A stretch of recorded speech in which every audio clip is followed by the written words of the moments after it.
बिस्मिल्लाहिर्रहमानिर्रहीम। अस्सलाम वालेकुम नाज़रीन, मैं हूं सलीम अख्तर और आप देख रहे हैं ऐसे फूड RRC। आज हम आपकी खिदमत में लेकर आए हैं एग से बनने वाला जो हमारे हैं स्नैक्स, जो बेहद लजीज बनते हैं। और घर में ये घर के जो आटा है जिससे हम रोटियां वगैरह बनाते हैं, गंदम का आटा, उसी आटे से हम ये बनाएंगे और बहुत क्रिस्पी और बहुत जल्द बनने वाली ये रेसिपी है। तो अंडे से हम आपको बनाना सिखा रहे हैं। इंशाल्लाह ये घर में आप बनाएं, बहुत मज़ा आएगा। इस रेसिपी के लिए हमें ये इन अज्जा की ज़रूरत होगी। प्याज लिया हमने, थोड़ा सा धनिया लिया और बंद गोभी लिया और एक अदद मिर्च है उसको काट लिया बारीक बारीक, और एक अदद अंडा चाहिए हमको। तो आटे की हम जो छोटी सी टिक्की बना के ऐसे बॉल में रख लेंगे और सब अज्जा इसमें शामिल कर देंगे। प्याज, बंद गोभी, सब्ज़ मिर्च और धनिया, और एक अदद अंडा इसको तोड़ के हम ऐड कर देंगे।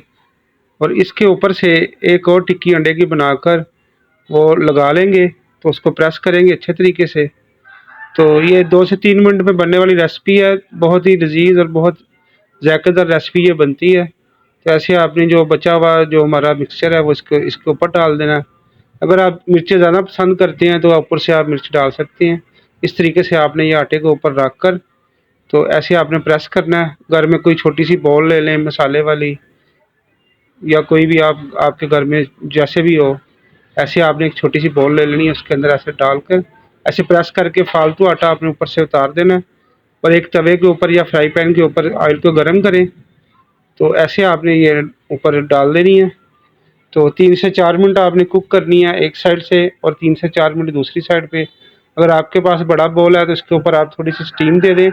उससे फ़ायदा ये होगा कि ये अच्छी तरह से ऊपर से भी टेंडर हो जाएगी, वरना ऐसे गर्म ऑयल आप ऊपर डालते जाएं तो ये बहुत अच्छे तरीके से ये यानी पक जाएगी। तो फ्लेम को आपने मीडियम से लो रखना है, ज़्यादा तेज़ नहीं करनी वरना ये जल जाएगी और इसका जायका ख़राब हो जाएगा। तो अंडा भी कच्चा रह सकता है। ये देख सकते हैं माशाल्लाह माशाल्लाह हमारा जो ये स्नैक्स रेडी है। तो अंदर से पूरी तरह से ये पक चुका है, टेंडर हो गया। तो ये घर में नाश्ते में बनाएं तो बहुत ही लजीज बनते हैं। देखें माशाल्लाह माशाल्लाह। तो आपसे गुजारिश है कि हमारे चैनल को लाइक करें, शेयर करें और सब्सक्राइब करें। इंशाल्लाह मिलते हैं जल्द नेक्स्ट वीडियो में नेक्स्ट रेसिपी के साथ। तब तक के लिए हमें इजाज़त दीजिए। अल्लाह हाफिज़।